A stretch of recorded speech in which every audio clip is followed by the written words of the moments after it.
Welcome everyone to my full review of the Bryton 420. Not really an unboxing, but it's the 420E, and this is all that comes with it. A lanyard, USB, not C, but charges fast, and a handlebar or stem attachment with lots of elastics. The required documentation, warranty information, and the unit itself.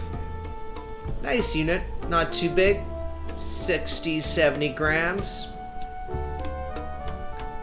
Anyway, we're going to do a full review, so stick with me. Like most of you, you go to the site and look at the information. Well, it has a 2.3-inch screen, bigger than the competition. Follow track, nice. Connects to most everything, ANT and BLE, Bluetooth. Every satellite gets picked up. 77 functions, I lost count, but 35 hours of battery life. Won't quite get there, but it's the longest in its category. Anyway, here's the unit. It's gonna get a little boring. I'm gonna go through the settings, scroll ahead if you want to see it doing the other things, like turn by turn. But anyway, here's the unit. It's waterproof. 2 buttons on the back. That one right there, that turns it on.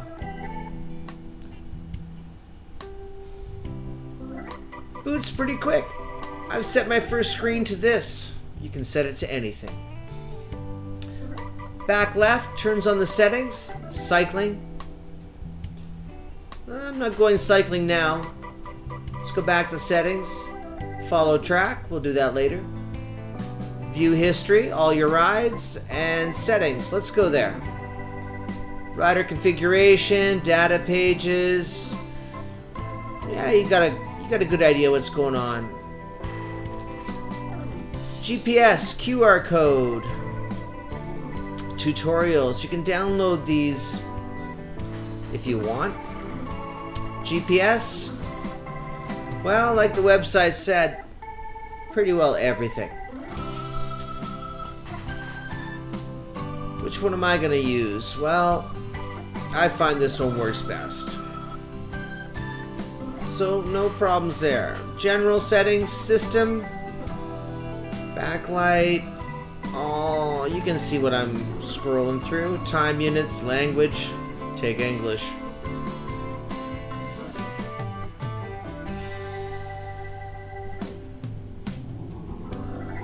Anyway, when it comes down, you can see here on the screen, memory says 10%. I've got about 5 rides loaded, 60 kilometers a piece. Longer rides, more data. So I'm guessing 50 rides can be loaded, or routes, onto the unit itself. Sensors, does everything. Heart rate, speed, cadence. Standard setup, just click on them. They all attach. Altitude, you might want to reset this once in a while, but for some reason you might live at 4 locations. I don't. Profile, you got your user and bike information you can add. There's a warning to not say you're too fat. Blah blah blah. Lots of stuff to enter there, as you can see. Let's go back.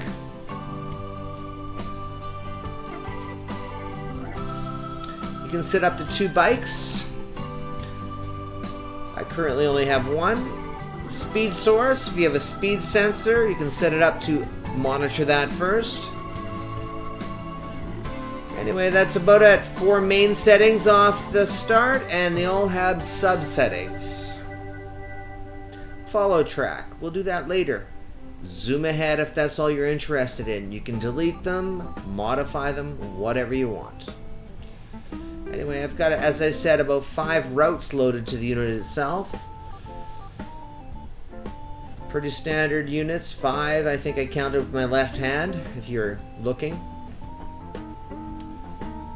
Anyways, there, that's my first data page, and you can configure it to any layout you want. Back button on the left is the backlight off and on. Anyway, to the phone. This is where most of you will find it easier to manipulate the settings. Open the Bryton app. You can download it from Bryton or use the QR code.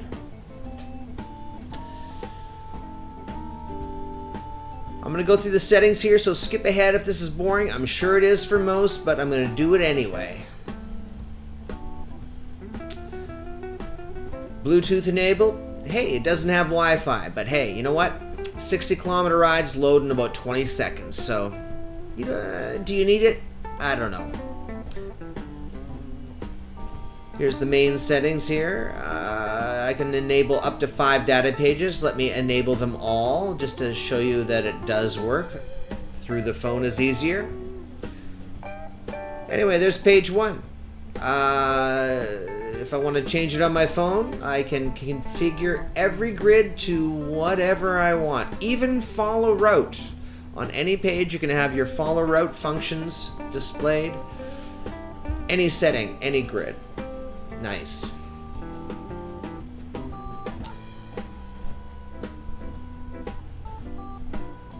I'm not going to change my phone. Anyways.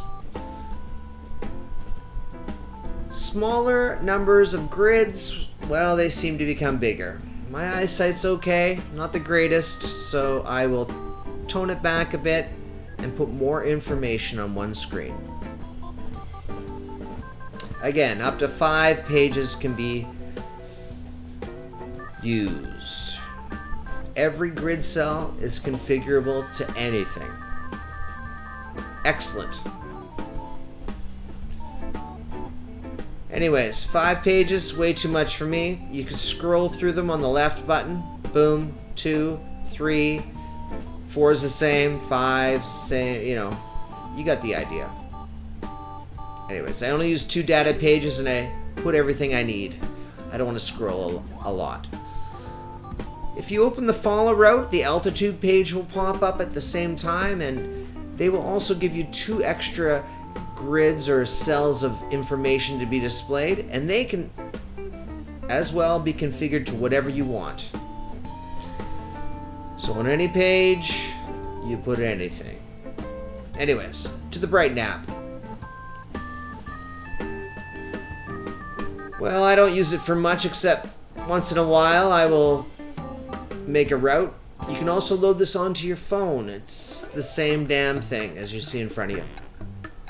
It's a little slow. I prefer Ride with GPS. It seems to be a little smoother, and you can do that as well with your phone on the road. Anyway, this is on the computer, a simple route. You plot some points. If it's in Chinese, sorry, you know, I'm not in your country. Anyways, you plot a path. When you're happy with the result, look at the top right of the screen.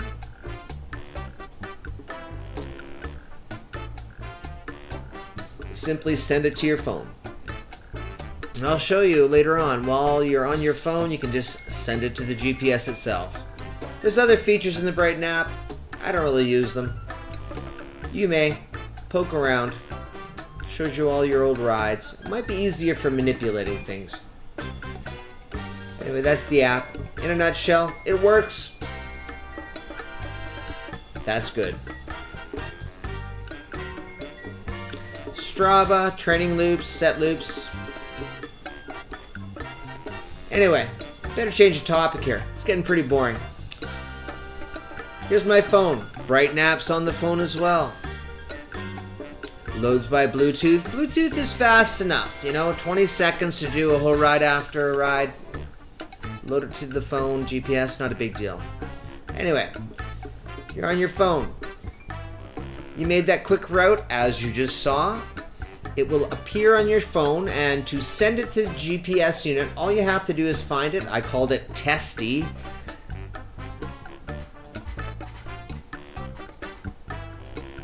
There it is, exciting square route, and top right, boom, sends it to your phone. So you can use the phone or the computer and just send it to the unit itself.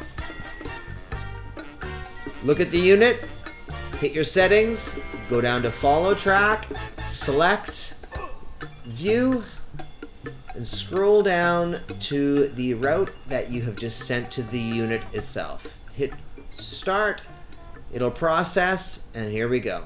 Finally, that music was driving me crazy.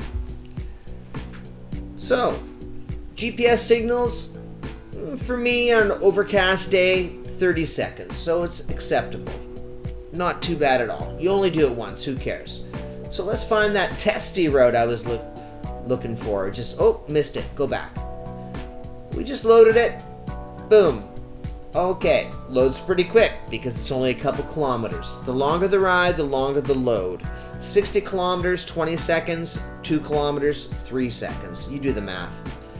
Here we go, exciting ride. I'm riding, following the breadcrumb. I can scroll to the next page, it shows me altitude. The first page, I always have set. Second page, and third page, just to show you, you can configure your route turn to any page you want. You don't have to have the follow route going. Also, the breadcrumb will rotate as you do. Would I buy it again? In a heartbeat. No questions asked. I don't need full-on maps. I like the breadcrumb. It doesn't confuse me with all the colors and that sort of thing. Not that that's a big deal. But anyways, 32 hours of battery life. I don't think you'll get that, but it's long. I can go for 2 or 3 50, 60 kilometer rides. I'll come home, and that's with follow route, and I still have over half a battery. You don't worry about the battery. The screen's super easy to see when you're riding. At a glance, you see everything you need. Highly configurable. I don't know. What else do you want to know? $120. The competition's almost double. You decide. Ask me questions if you need some. Like and subscribe, please. I will post more content, and I will get back to you as soon as you ask a question. That's it. Have a nice day.